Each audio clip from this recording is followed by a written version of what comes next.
Magbibigay muna ako ng disclaimer, lahat po ng sasabihin ko is base lang yan sa experience ko dito sa ating topic mga master. So, let's go! Usapan natin mga master is about sa guitar tabs. Yan. Yun, kasi may mga kamaster tayo nagtanong. So, ito yung sagot ko mga master. Okay po yung tab mga master. Wala pong nagbabawal dyan. Pero, ito yun. Okay yan pag familiar mo na yung fretboard. Lagi ko sinasabi mga master, familiarin mo na yung fretboard, lahat yung nota. Kasi pag nakabase kayo sa tab, yung sa tab kasi mga master is, yan yung original key. Original key yan, yung nilalagay dyan, nilalagay sa tab, yan, puro original yan. Ngayon, hindi naman masama na bumasa ng tab, hindi naman masama pag-aralan yung tab, pero as a beginners, is hindi ko talaga siya sabing advisable pag hindi ka pa marunong dito sa fretboard mo o hindi mo alam yung mga nota sa fretboard. Bigay ko na example sa inyo mga master kung bakit ko sinasabi niyan. Intro ng magbalik yan, magbalik na naman tayo mga master. Para alam ng lahat or marami ang nakakaalam sa intro na to.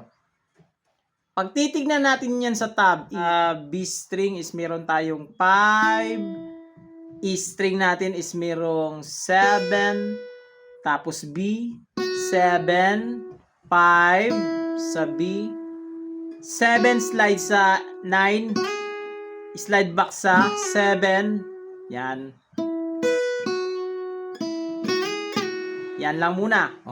Para, yan lang ang phrase na yan ang gagawin natin mga master. So, yun, mga number yun ang nakabase doon mga master at yung binabasihan doon is yung number ng frets. Kaya nakalagay B string number 5 kasi dahil yan sa bilang ng fret. 1, 2, 3, 4, 5. At yung ating E string is 7. So bilang din yan ng fret. 1, 2, 3, 4, 5, 6, 7. Yan. Sa key yun ng original. Nasa key of E. Ngayon, as a guitarist, yung kakanta nito is hindi niya kaya, hindi niya abot, o baliktadin na lang natin, nababaan siya sa original, so humihingi pa siya, dumadagdag siya ng taasan na konti, or mag-shift tayo ng chords.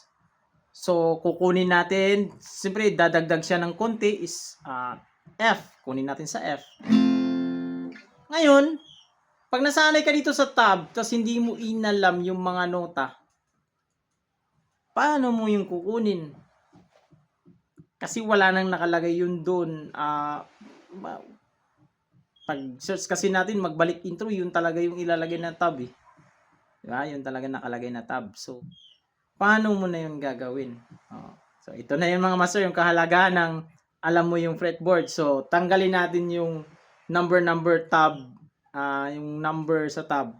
So, dahil kabisado natin yung fretboard, ang gagawin natin is nota. Yung nota niya dito sa B string is E note. Tapos yung ating E string sa ating high E string is meron tayong B note. Tapos, meron tayong F sharp dito sa ating B string. Tapos, bumalik tayo sa E. F sharp slide sa G sharp. Slide back sa ating F sharp. So, yun yung nota niya mga master. Dahil nag-shift na tayo mga master ng chords. So, yung ating intro is mag-shift din yun mga master. So, galing tayo sa E kanina. Magiging F na siya. Dito na. At kanina galing tayo sa B, magiging C na siya. At yung kanina naman na galing tayo sa F sharp, magiging G na siya. At yung ating slide kanina from F sharp to G sharp, yan, tas slide back tayo sa F sharp, magiging G, slide sa A, tas slide back sa G. So, ganito na siya sa chords ng ating F.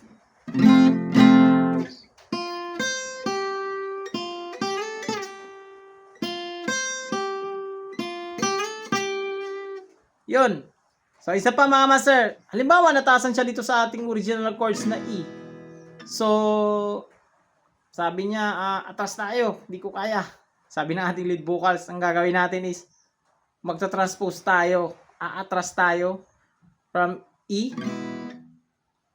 Atras tayo ng whole step. So, gawin natin sa D. Oh, kasi umatras na tayo, binabaan natin. Magiging D na siya. So, dito kanina sa E tayo, dito sa ating B string. So, atras din tayo. Punta na tayo dito sa D. Sa ating B string ulit. At ang kahalagahan talaga mga master, pag alam mo talaga yung mga nota, pwedeng hindi mo kukunin dito sa B string. Pwedeng hindi ka na mag-shift dito. Pwedeng kukunin natin sa G string. Oh, dito G string. Nasa 7th fret. Yung ating D note.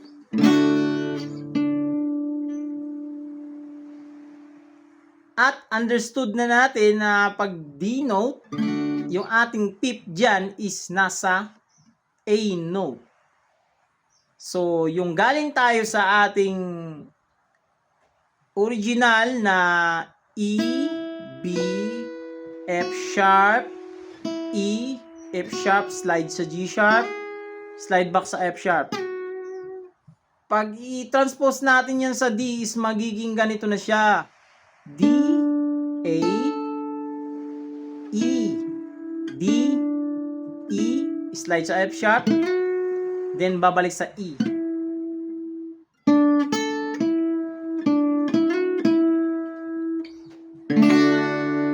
Yan.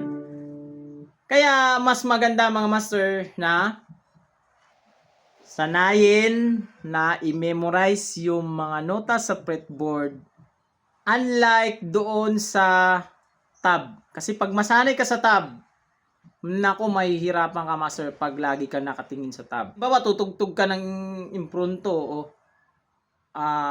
kakanta yung yung may kakanta doon, tapos tinawag ka, ikaw gitarista ka. Tapos ngayon kakanta magbalik daw, then kita mo babae yung kakanta. Nako, diyan na, mahihirapan na tayo diyan. Kasi nasanay tayo bumasa sa tab. Na ang pinakamaganda is sanayin natin ang fretboard para kaya na nating mag-transpose kahit anong kanta. Kaya nating i-transpose kahit anong key. Kahit anong intro, kahit anong solo. Kaya nating i-transpose. So, yun mga master. Ang advice ko mga master, pag magbasa ka na ng nota, kailangan knowledgeable ka na dito sa fretboard. As a beginners, pinakamaganda, aralin yung fretboard. Ay yung una-unang pag-aralan mga master, bago lahat, bago yung mga scale na alam natin, major pentatonic, minor pentatonic, yan kung alam natin mga modes, dyan po lahat nakapasok sa fretboard. So, this is Smart Music. Sana magbigay ito ng daan sa inyong mga master para sa mga nag-aaral ng mga mag-solo, lead, ganyan. So, yun, walang sikreto mga master. Practice ang solusyon. Peace out!